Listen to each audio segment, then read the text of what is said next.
Ito ang buhay ko. Simple, tahimik, pero malapit na magbago ang lahat. In this life, may hinahanap ako.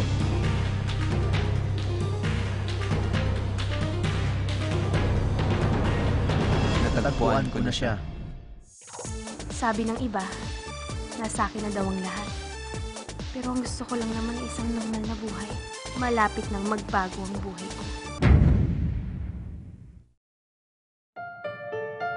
Marami na akong pinakawalan sa buhay ko. Mga pagkakataong hindi ko na kaya maibalik. Pero ngayon, sisiguraduhin kong hindi na siya makakatakas sa akin. Dalawang buhay na magkaiba. Pero tadhana nila ay isa.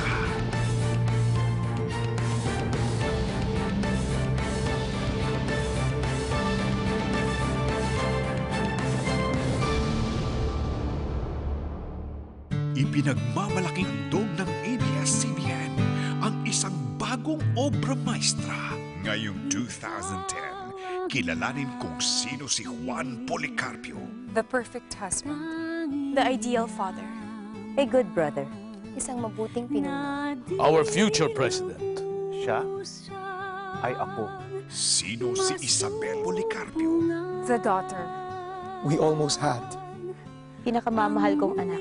Isang mabuting kaibigan. Mayaman na, maganda pa. Ang babaeng nagturo sa akin magmahal. Siya ay ako.